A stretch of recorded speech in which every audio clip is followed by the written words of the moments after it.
Hey guys, so this will be a really personal video. Like you see, I'm all natural and I'm sitting in my boyfriend's shirt. I have messed up hair. Me. Because I want to be real in this video. I don't want to be that girl you see in most of the videos on my channel. Because a lot of you guys, mostly on an app called Kiwi and some groups, when I've asked for YouTube suggestions, from time to another people mention this my story or my depression story and stuff. I was thinking, of course, sure, why not? I have tried to make this video a lot of times because I feel like I should tell you about me, because I say stuff and you start wondering what the hell is going on. So yeah, we might as well start. I think I've had depression since 1st or 2nd grade. Mostly because I remember I was going on my computer downstairs because I was writing out some papers for school, and I found those old songs I made in 1st and 2nd grade. Like, why am I so alone? Why do everybody hate me? I was so emo when I wrote songs back then. So that is why I think I've had it since then, because I can't really remember when I got it, like, because it had been like coming, like it had been worse and worse and worse by the years. So I don't have like a start point. And a lot of things happen at children's school, like 1st to 7th grade, but I don't really want to tell about that because that don't influence me that much beside one thing. But I don't want to tell about that, other than I was with the police. I was with the police. I was used for something that a child should be used for, not physically but on the phone. I don't want to say more, but it was not good. We fixed it all with the police. It was okay. No one was hurt anymore, so that is done. What's done is done. No more, okay? So I started on junior high school. I was 13 years old. I did the YouTube things. I had an old channel that I don't remember the passwords on, so I can't really delete the channel. Many embarrassing videos, but what can I do? If you find it, congratulations. So yeah, I shared this video and I was bullied. I've told about that video in my previous videos. And the bullying was actually really bad. I couldn't go to the shopping center without people noticing me and screaming at me and laughing at me. And I got a lot of messages that people hated me. It was really bad. It was really bad. I remember that I started to listen to Eminem. I started using gangster clothing because I wanted to hide my body. I didn't want to be noticed. But after a while, I was tired of not being noticed. I've always been a girl that alone girl. I've never liked being around many people at a time because I'm not used to it. I'm not used to be around a crowd. I really like sitting in a corner with only 1 or 2 people around me.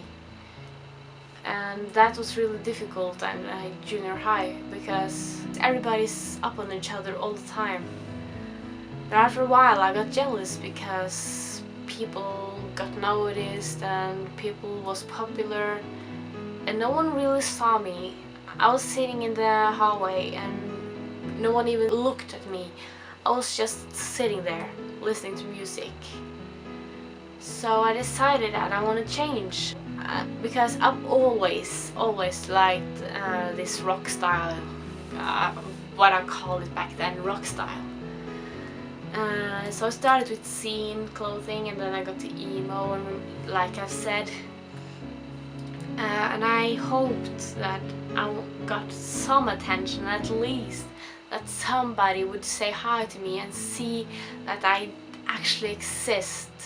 I'm a real thing. It happened, but not in a good way. People started to hate on me, call me Satanist, and all those things that emos went through. And I hadn't learned to handle it. I started self-harming in 7th grade, and it got worse in 8th grade when this happened. And I had a boyfriend that was really supportive at the time. And all the 8th grade, like through the 8th grade, it was really bad. But in 9th grade, nothing really happened. Of course, I was struggling with depression and stuff, and I had suicidal thoughts, but I never really tried to commit suicide. In 10th grade, things got really bad in the winter time. In the start, I was just this lonely girl in the hallway playing with the guitar for the teachers and stuff. But in the winter, I actually tried to kill myself. I was sitting in math class, the first class of the day. It was on the Tuesday. I just constantly had this thought going on in my head. It didn't stop. I tried to shut it out with high volume of music. I tried to not have music. I went out of the classroom. I went back, started to cry, and I've never cried in my classroom. I went out, I ran out, and I went to the bathroom. I looked in the mirror, trying to concentrate. You can't be like this. You can't keep thinking that you should die. I called my psychologist. I told what's happening. I couldn't stop it, and I went home and I took a lot of pills of whatever. I didn't know what it was. I just took a lot of pills. I didn't care if it killed me. I didn't care if I survived. I really didn't care about anything. My head was a mess. I remember sitting with my psychologist. I didn't care. I was all, I don't care. What the fuck? I don't give a shit. And I really hoped that I would die, actually. I remember I was tired, I was dizzy, I felt like shit. And I went home and I got the day off the day after. But I went to the psychologist with my mom. They asked if I wanted to go into the hospital, but I said no, because what the hell, why should I? I could easily find something stupid to do at a hospital, like I could do in my room. And that was also the time I started to hang out in Oslo. It was right on point, actually. And I met a lot of cool guys. They were really awesome, all of them. I had a really good time with them. I used to hang out in Oslo a lot, in the corner with the alternative people. We talked about everything and nothing. I met a guy. That guy really fucked up with my head. I'm not gonna say any name because most of you do know this story, like if you are from Connor. And to be honest, that really fucked up with my head, the way I was thinking, the way I was feeling, the way I behaved, not the least. I really changed that time, and not in a good way. I remember I was really much depressed at the time, and I started to self-harming deep. I was a mess in my head, and that guy really hurt me a lot. I was always nervous, and I was always confused. It was really not good for me at all. We quit the contact, and then I met Andy. I was a really big mess when we got together. I didn't meet Andy a long time before, 2 months before the suicidal thing, but we really didn't have that much contact until the day before we got together, actually. But we did chat on and off the whole winter. And we got together, and he really made me feel like I was something special. Can you like imagine a guy living in another country, loving you, choosing you despite the distance?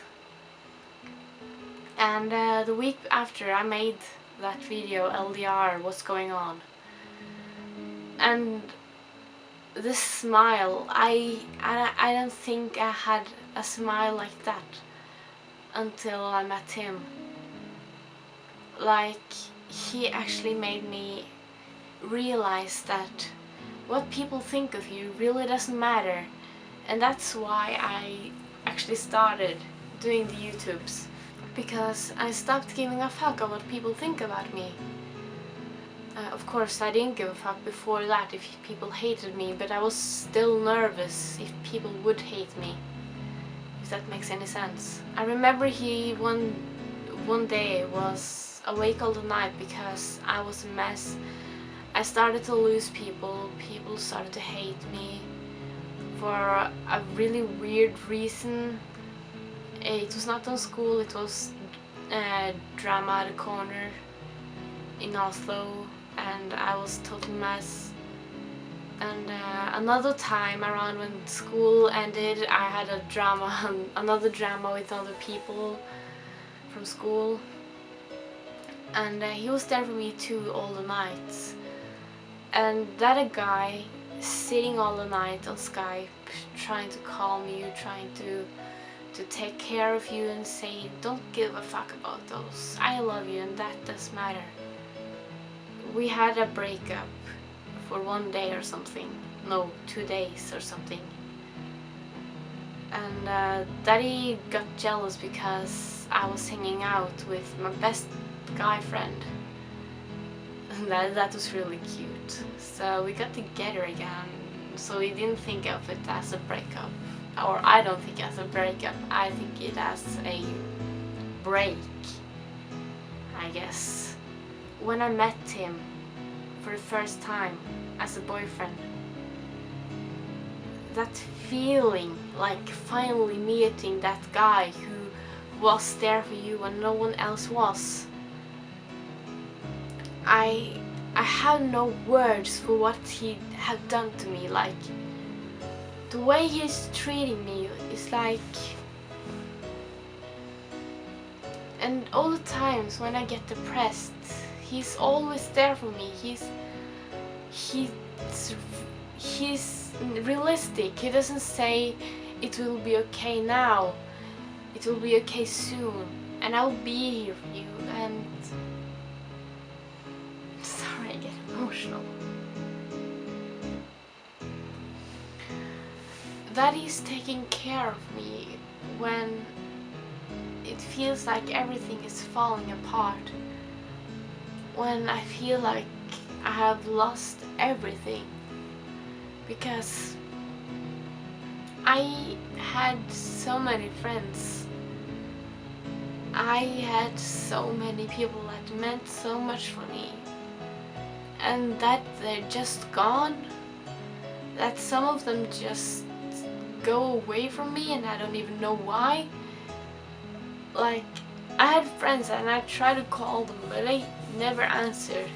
But every time I message Andy, he's always there. And I haven't self-harmed in the 2.5 months. And I could not have done it without him. I could not have been so proud of myself. Like, I used to hate my body. I couldn't go out swimming without holding over my belly, like holding like this, because I have a chubby belly. I look like I'm pregnant when I'm sitting like this, but I don't care. I don't care anymore. And if it wasn't for Andy, everything would have been different. I don't think I could handle high school now without him. I don't think I would feel this special without him. Sorry. I think the most important thing Andy ever had done to me, it was for some years ago. I was a manager on a page, and the owner wanted me to do something for him because that was a really big page. It was like 50,000 likes.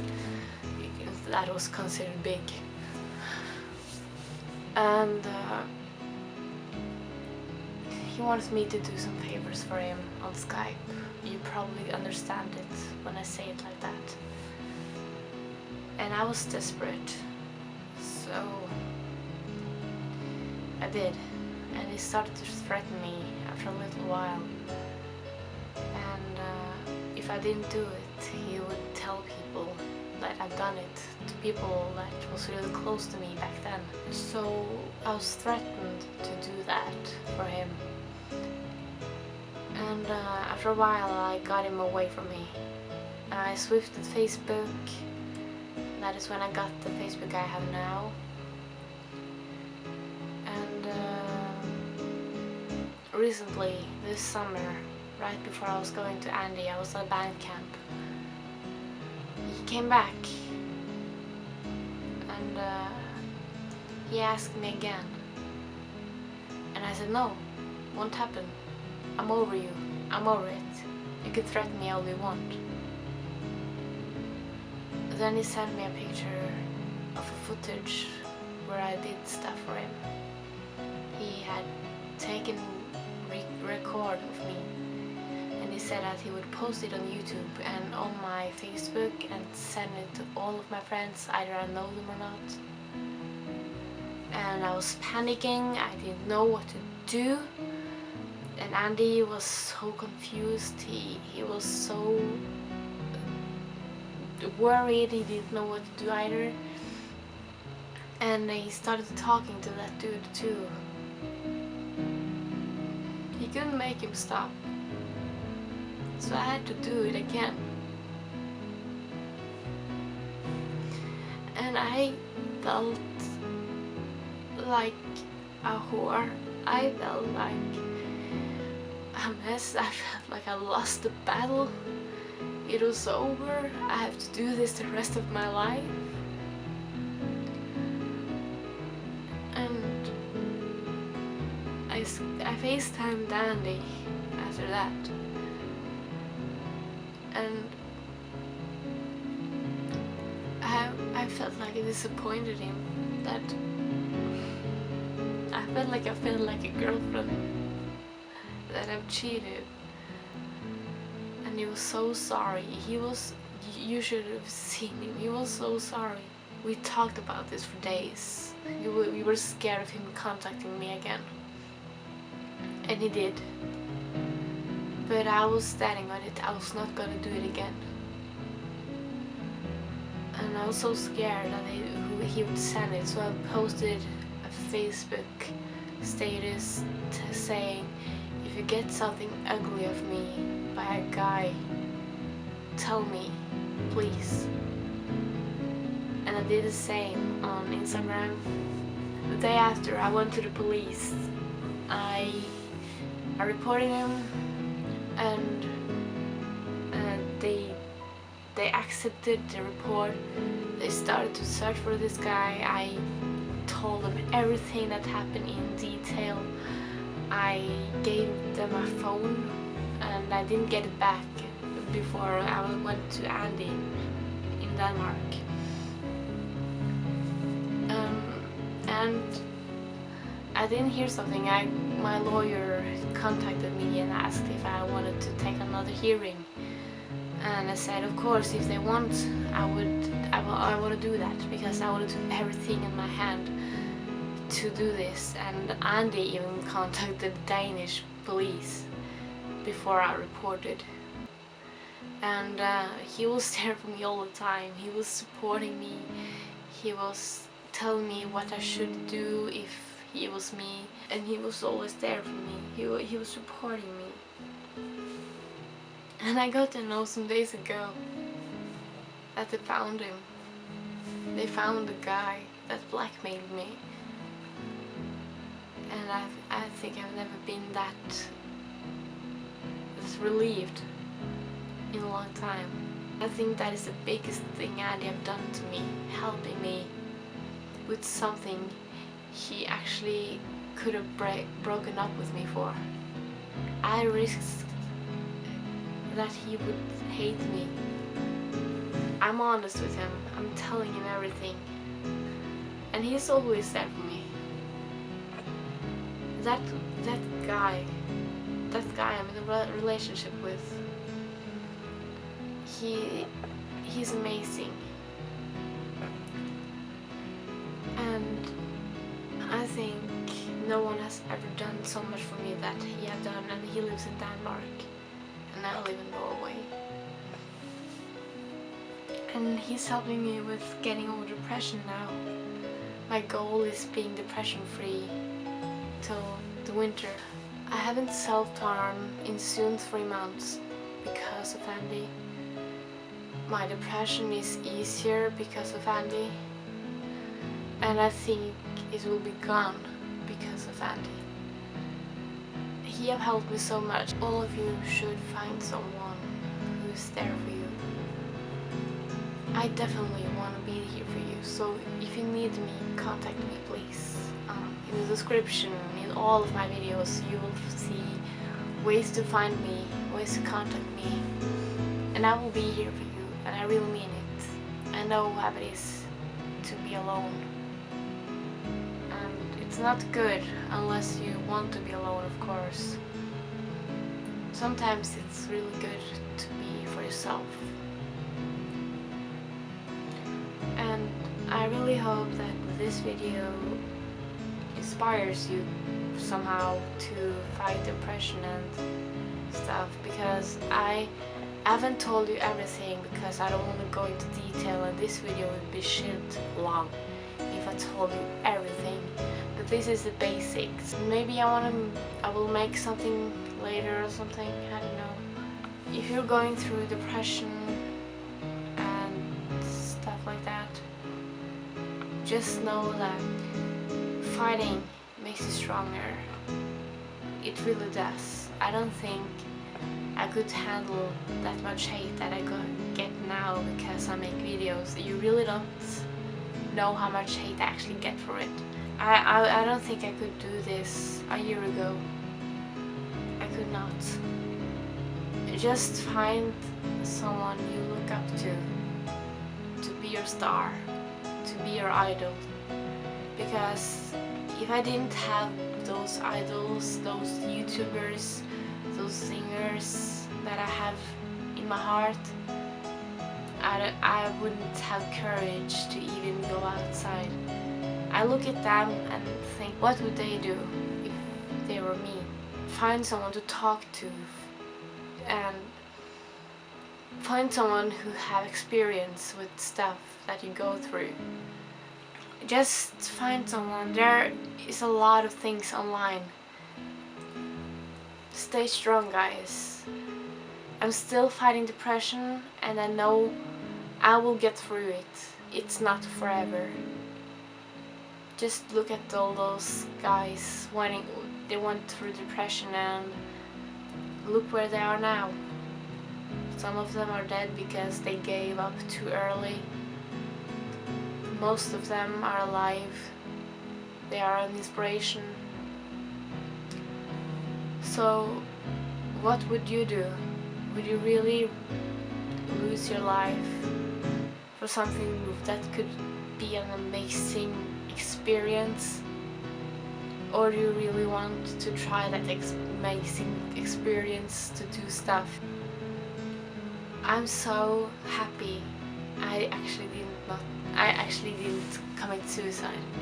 I'm so happy that I'm alive today. And I'm so happy I made it to this school I'm at. I'm so happy I met Andy. I'm so grateful for everything that's happening to me now. my YouTube channel, people are subscribing. They're actually subscribing to me. And you don't know how much it means to me. I thought I would only have maximum 50 subscribers. I have 455. You guys are amazing. Thank you for letting me do this. And stay strong.